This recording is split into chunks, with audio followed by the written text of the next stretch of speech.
আমার ধারণা ডক্টর জাকির নায়েক শ্লোক নিয়ে খেলা করছেন। উনি শুধু শ্লোক নিয়ে খেলা করছেন। ইসলাম এই পৃথিবীর মানুষকে ভাগ করেছে দুই ভাগে, একটা হলো মুমিন, আরেকটা হলো কাফের। অবশ্যই আমরা ইসলাম ধর্মের এই কথাগুলো বিশ্বাস করি না, মানতেও পারি না। তাই ইসলাম ধর্ম যেভাবে আমাদের উপর সর্বজনীন ভ্রাতৃত্বকে চাপিয়ে দিচ্ছে, সেটা আসলে কখনোই সম্ভব না। ইসলাম মানুষের মধ্যে শুধু বিভেদ তৈরি করে। তাদের মধ্যেও আছে শিয়া, সুন্নি, এছাড়াও ইসলামে আরো 70টা গোত্র আছে। হ্যাঁ, আমি আমার প্রশ্ন করছি, সমস্যা ইসলাম এটা দিতে পারবে না। পৃথিবীতে একমাত্র হিন্দু ধর্মই আমাদের সর্বজনীন ভ্রাতৃত্ব উপহার দিতে পারবে। এক্কাম সত্তা বিপ্র বহুদা ভেদান্তি, একটু আগে আপনি বললেন। ইসলাম এটা কোনোভাবেই মানে না। গরু হত্যা করছে, কাফির হত্যা করছে, তাদের সম্পত্তি কেড়ে নিচ্ছে, লুট, নারী নির্যাতন। ইসলামই বলে ভ্রাতৃত্ব, তাহলে কিভাবে আসবে? আপনার মুখে ভ্রাতৃত্বের কথা আসলে শুধু শ্লোক নিয়ে খেলা করা। আপনি আসলে হিন্দু ধর্ম বলতে গিয়ে ইসলাম ধর্ম বলে ফেলেছেন। ভাই, আপনি বেশ কিছু মন্তব্য করেছেন।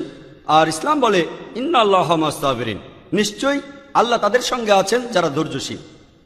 ভ্রাতৃত্ব বজায় রাখতে গেলে আপনাকে ধৈর্যশীল হতে হবে। ধৈর্যশীল যদি আমরা না হই, তাহলে ভাইয়ের সাথে ভাইয়ের যুদ্ধ লেগে যাবে। ইসলাম বলছে সূরা আল বাকারার 153 নম্বর আয়াতে আছে ইন্নাল্লাহা মা'আস সাবিরিন, নিশ্চয়ই আল্লাহ ধৈর্যশীলদের সঙ্গে আছেন। আর ভ্রাতৃত্ব বজায় রাখতে চাইলে ধৈর্যশীল হতে হবে। আর আমি এখানে উপস্থিত গুরুজনদের শ্রদ্ধা করি। তিনি হয়তো হিন্দু ধর্ম সম্পর্কে ভালো জানেন, তবে দুঃখিত যে আমি তার সঙ্গে একমত নই। ইসলাম সম্পর্কে তার জ্ঞান কিছুটা কম। আর ওনার সাথে আমি একমত যে ইসলাম ধর্মে মানুষকে দুই ভাগে ভাগ করা হয়। একটা হলো যারা বিশ্বাসী মুমিন, আরেক দল হলো কাফির, উনি যেভাবে বললেন। আর প্রত্যেক ধর্মেই দুই প্রকার মানুষ আছে, এমনকি হিন্দু ধর্মেও হিন্দু আর অহিন্দু। খ্রিস্টান ধর্মে খ্রিস্টান আর অখ্রিস্টান। ইহুদি ধর্মে ইহুদি আর নন ইহুদি। ইসলামে মুসলমান আর অমুসলমান। তাহলে ইসলাম আলাদা হলো কি করে? আর আমি এখানে হিন্দু ধর্মের সমালোচনা করব না, আমি সমালোচনা করব না। কিন্তু আজকের এই লেকচারে আমি হিন্দু ধর্ম নিয়ে কথা বলবো, কারণ আমি বিভিন্ন ধর্মের একজন ছাত্র হিসাবে আমি বেদ পড়েছি, আমি উপনিষদ পড়েছি। তবে এখানে ছোট্ট একটা মন্তব্য করি। হিন্দু ধর্মগ্রন্থ বেদে আছে যে এই মানুষ জাতি সৃষ্টি হয়েছে সর্বশক্তিমান ঈশ্বরের 4টে অংশ থেকে। তার মাথা থেকে এসেছে ব্রাহ্মণ, বুক থেকে এসেছে ক্ষত্রিয়, আর উরু থেকে বৈশ্যরা ব্যবসায়ী জাত, আর পা থেকে শূদ্ররা বর্ণপ্রথা। আমি এটা নিয়ে মন্তব্য করতে আসিনি, আমি এটা চাই না। আমি চাই না হিন্দু ভাইদের মনে আঘাত দিতে। ইসলাম ধর্ম এটার অনুমতি দেয় না। আমি এসব নিয়ে মন্তব্য করছি না, কোনো ধর্মের সমালোচনা করছি না, আমি কারো সমালোচনা করছি না। আমি কথা বলছি না যে কোনো ধর্ম ভুল। তবে আপনি যদি ভালোভাবে বেদ পড়ে থাকেন, আপনি এখানে সবাইকে বলতে পারেন বেদে কথা বলে কিনা যে স্রষ্টার মাথা থেকে ব্রাহ্মণ এসেছে, তার বুক থেকে ক্ষত্রিয়রা এসেছে, উরু থেকে এসেছে বৈশ্যরা ব্যবসায়ী জাত, বিদ্বান গোত্র, যোদ্ধা গোত্র, ব্যবসায়ী গোত্র, শূদ্র। শূদ্ররা হলো সবচেয়ে নিম্নবর্ণের। আর ডক্টর আম্বেদকর এটা নিয়ে বই লিখেছেন। আমি সব খুলে বলছি না। হিন্দু ধর্ম আমি ভালোভাবে পড়েছি। আমি হিন্দু ধর্মের অনেক কিছু শ্রদ্ধা করি, বেশ কিছুর ব্যাপারে একমত নয়, এটা আমাকে আপনি বলতে বাধ্য করলেন। পবিত্র কোরআনে সূরা আনামের 108 নম্বর আয়াতে আছে তাহাদিগকে গালি দিও না আল্লাহকে ছাড়িয়ে তাহারা যাহাদিগকে ডাকে, কেননা অজ্ঞানতাবশত তাহারা গালি দিবে আল্লাহ সুবহানাহু ওয়া তাআলাকে। এখানে আমি হিন্দু ধর্মের ভালো দিকগুলো নিয়ে বলেছি। কথাটা হলো তারা এক ঈশ্বরের ধারণায় বিশ্বাস করে। আপনার প্রশ্নের ব্যাপারে বলি যে আপনি বলেছেন মুসলিমরা তারা মানুষ খুন করে, এছাড়াও তারা হত্যা করে। আপনি বললেন গরু, ঠিক আপনি কথা বলেছেন। এই সবগুলো অভিযোগের উত্তর দেওয়া দরকার, সময় এখানে কম, কয়েকটার উত্তর দিচ্ছি। অন্য কেউ প্রশ্ন করেন, আপনাদের সবার ভুল ধারণাগুলো আমি ভেঙে দেব, আমারও ভালো লাগবে। আর ভুল ধারণাগুলো ভাঙিয়ে দিলেই তারা ইসলামকে ভালোভাবে বুঝতে পারবে। এজন্য আমার লেকচারে সবসময় একটা প্রশ্নোত্তর পর্ব থাকে। আর আমরাও বলি যখন কেউ সমালোচনা করে আমারও ভালো লাগে। যত বেশি সমালোচনা হবে তত বেশি বোঝাতে পারবো, তত ভালো করে ইসলামকে বুঝতে পারবেন। আমি সেটাই করি। ইসলামও বলে সত্যকে ছড়িয়ে দিতে হিকমার সাথে। পবিত্র কোরআনে সূরা নেহালের 125 নম্বর আয়াতে আছে উদু ইলা সাবিলি রাব্বিকা বিল হিকমা ওয়াল মাউযিতিল হাসনা ওয়াজাদিলুম বিল্লাতি আহসান।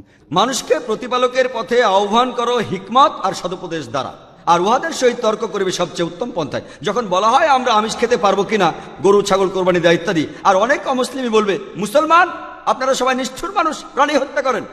ভাই, আপনাদের আমি বলি একজন মুসলমান খুব ভালো মুসলমান হতে পারে, এমনকি যদি সে পুরোপুরি ভেজিটেরিয়ান হয়। এটা বলা হয়নি যে আপনাকে অবশ্যই ভেজিটেরিয়ান হতে হবে ভালো মুসলিম হতে গেলে।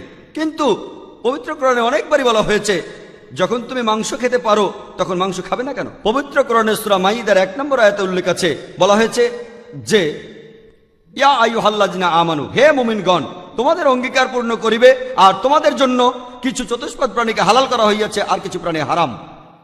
পবিত্র কোরআনের সূরা নাহলের 5 নম্বর আয়াতে উল্লেখ আছে যে আল্লাহ চতুষ্পদ জন্তু সৃষ্টি করিয়াছেন, যাহাতে তোমরা শীত নিবারণ করিতে পারো, এবং উহাতে বহু উপকার রহিয়াছে, এবং উহা হইতে তোমরা আহার করিয়া থাকো। পবিত্র কোরআনের সূরা মুমিনুনের 21 নম্বর আয়াতে উল্লেখ আছে তোমরা চতুষ্পদের মাংস আহার করিতে পারো। আমরা জানি যে আমিষে, এখানে অনেক ডাক্তার আছেন, আমি একজন মেডিকেল ডাক্তার, এতে অনেক প্রোটিন আছে, প্রচুর আয়রন আছে, আর এগুলো খুবই সুস্বাদু। আর এইসব আমিষ জাতীয় খাবারে আপনি যে প্রোটিন পাবেন, এই পরিমাণ প্রোটিন আর কোথাও পাবেন না, আপনি পাবেন না। নিরামিষের মধ্যে সয়াবিনে আপনি সবচেয়ে বেশি প্রোটিন পাবেন, সেটাও আমিষের প্রোটিনের চেয়ে অনেক কম। আর এবার আমি গরু হত্যা নিয়ে কিছু কথা বলি। যদি হিন্দু ধর্মগ্রন্থগুলো পড়েন, আমি এখানে কোন ধর্মের সমালোচনা করছি না, ভাই একটা প্রশ্ন করেছেন তাই আমাকে সত্য কথাটা বলতে হবে। হিন্দু ধর্মে আমিষ খাওয়ার অনুমতি দেওয়া হয়েছে। হিন্দু ধর্মগ্রন্থে দেখবেন সাধুসন্তরা আমিষ জাতীয় খাদ্য খায়, এমনকি গরুর মাংস। পরবর্তীতে অন্যান্য বেশ কিছু ধর্মের প্রভাবে, যেমন ধরুন জৈন ধর্ম ইত্যাদি, মানুষের উপর অহিংসার দর্শনের প্রভাব এসে পড়লো, তারা প্রাণী হত্যা বাদ দিল, তারা এই দর্শনটাকে তাদের জীবনধারায় যোগ করলো। তবে ইসলাম ধর্ম প্রাণীদের অধিকারের কথা বলে থাকে। শুধু প্রাণীদের অধিকার নিয়ে আমি একটা লেকচার দিতে পারি। পবিত্র কোরআনে আছে, পশুর উপর বেশি বোঝা চাপিও না, তাদের প্রতি সদয় হও, তাদের খাদ্য দাও, কিন্তু প্রয়োজনে তোমরা তাদের মাংসও খাইতে পারো। আর যদি আপনি অন্যান্য ধর্মগুলো ভালোভাবে দেখেন, অনেকে আমিষ খেতে বারণ করেছে। এই দর্শনের ভিত্তিটা হলো এই যে আপনি প্রাণী হত্যা করবেন না, কারণ তাদের জীবন আছে, সে কারণে আমিষ খাওয়াটা অন্যায়। আমি এর সাথে একমত। যদি কোনো মানুষের পৃথিবীতে মানুষ হত্যা না করে থাকে, সেখানে আমিই থাকব সবার উপরে।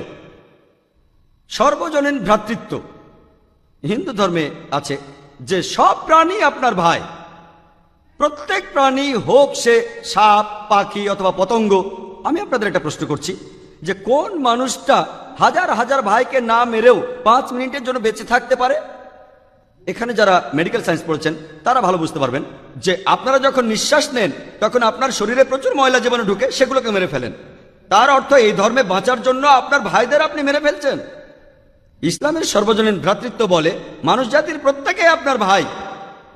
বিশ্বাসের ভ্রাতৃত্বে প্রত্যেক মুসলমানই ভাই ভাই, প্রত্যেক প্রাণীই আমার ভাই নয়। তবে অন্য প্রাণীদের রক্ষা করতে হবে, তাদের ক্ষতি করবেন না, বিনা কারণে তাদের অত্যাচার করবেন না, তবে প্রয়োজন হলে সেগুলোর মাংস খেতে পারেন। ইসলামের সর্বজনীন ভ্রাতৃত্ব বলে মানুষ জাতির প্রত্যেকে আপনার ভাই। বিশ্বাসের ভ্রাতৃত্বে প্রত্যেক মুসলমানই ভাই ভাই, প্রত্যেক প্রাণীই আমার ভাই নয়। তবে অন্য প্রাণীদের রক্ষা করতে হবে, তাদের ক্ষতি করবেন না, বিনা কারণে তাদের অত্যাচার করবেন না, তবে প্রয়োজন হলে সেগুলোর মাংস খেতে পারেন। তাই যে দর্শন বলে আমিষ খাবার খাওয়া অন্যায়, কারণ এখানে আপনি প্রাণী হত্যা করছেন, বিজ্ঞান প্রমাণ করেছে, এমনকি গাছপালারও জীবন আছে, আপনারা জানেন। তাই এ কথা এখানে খাটছে না যে প্রাণী হত্যা করা অন্যায়। তাই এখন তারা যুক্তিটা পাল্টে বলল যে আচ্ছা, গাছেরও জীবন আছে, তবে তারা ব্যথা অনুভব করে না, তাই গাছ হত্যার চেয়ে প্রাণী হত্যা অনেক বড় অপরাধ। আর আজকের দিনে বিজ্ঞান উন্নত হয়েছে, আমরা জানি গাছও ব্যথা অনুভব করে, এমনকি গাছও কাঁদতে পারে, গাছেরও ভালো লাগতে পারে। তাই গাছ ব্যথা অনুভব করে না, এটা টিকলো না। এখানে ব্যাপারটা হলো যে গাছের কান্না মানুষ শুনতে পায় না, কারণ মানুষ কানে যে শব্দ শোনে সেটা সীমা 20 সাইকেল পার সেকেন্ড থেকে 20,000 সাইকেল পার সেকেন্ড। এই সীমার মধ্যে কিছু হলে মানুষ সেটা শুনতে পায়, এই সীমার নিচে বা উপরে মানুষ কিছু শুনতে পায় না। যেমন ধরুন, কেউ যদি ডগ হুইসেল বাজায়, ডগ হুইসেল চেনেন, যেটাকে বলে সাইলেন্ট ডগ হুইসেল।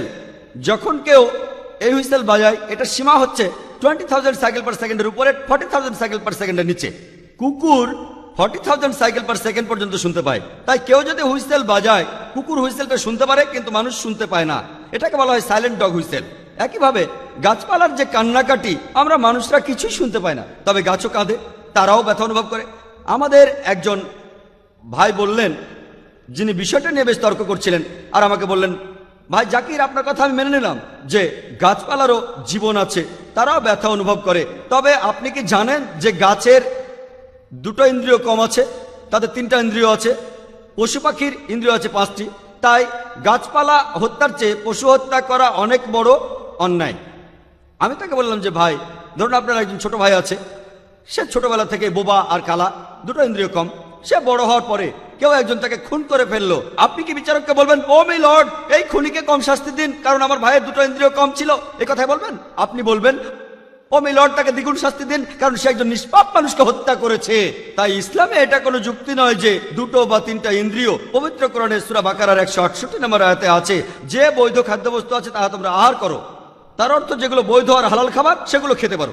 আর এ কারণে আপনারা দেখতে পাবেন যে গবাদি পশু আল্লাহ সুবহানাহু ওয়া তাআলার ইচ্ছায় গবাদি পশু বংশ বিস্তার করে বেশ তাড়াতাড়ি, মানুষ এবং অন্যান্য পশুর তুলনায় বেশ তাড়াতাড়ি দ্রুত বংশ বিস্তার করে। যদি আপনার কথা মেনে নেই যে মানুষ কোনো গবাদি পশু খাবে না, তাহলে পৃথিবীতে গবাদি পশুর পরিমাণ অনেক বেড়ে যাবে, অনেক বাড়বে। আর বললেন গরু হত্যা করা, এ নিয়ে বই লিখেছেন মৌলানা আব্দুল করিম পারেক। গো হত্যা, গরু কোরবানি কে জন্য দায়ী?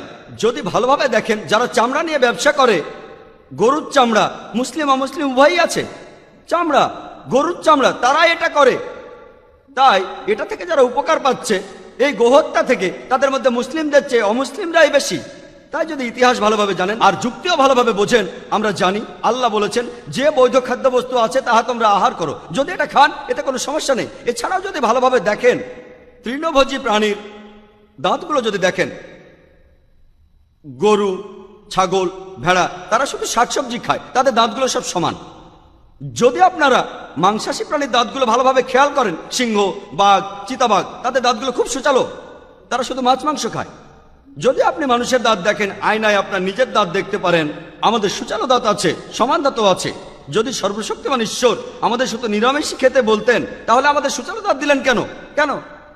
আমিষ খাওয়ার জন্য। যদি আপনারা তৃণভোজী প্রাণীদের পরিপাকতন্ত্র ভালোভাবে খেয়াল করেন, গরু ছাগল ভেড়া তাদের পরিপাকতন্ত্র শুধু নিরামিষই হজম করতে পারে। মাংসাশী প্রাণীগুলোর পরিপাকতন্ত্র বাঘ সিংহ চিতাবাঘ তারা শুধুমাত্র আমিষ হজম করতে পারে। আর আমাদের মানুষের পরিপাকতন্ত্র আমিষ নিরামিষ দুটোই হজম করতে পারে। যদি সর্বশক্তিমান ঈশ্বর আমাদের শুধু নিরামিষই খেতে বলতেন তাহলে কেন এমন পরিপাকতন্ত্র দিলেন যেটা আমিষ নিরামিষ দুটোই হজম করতে পারে? তাই বিজ্ঞান নিয়ে যদি পরীক্ষা করেন, সৃষ্টিকর্তা আমাদের আমিষ নিরামিষ দুটোই খাওয়ার অনুমতি দিয়েছেন। আশা করি উত্তরটা পেয়েছেন। যদি আপনার অন্য কোনো প্রশ্ন কোনো ভুল ধারণা থাকে আমি আনন্দের সাথে তার উত্তর দেব। একবারে একটা ধারণা বলবেন যাতে আমি তা দূর করার সময় পাই। আপনাকে ধন্যবাদ।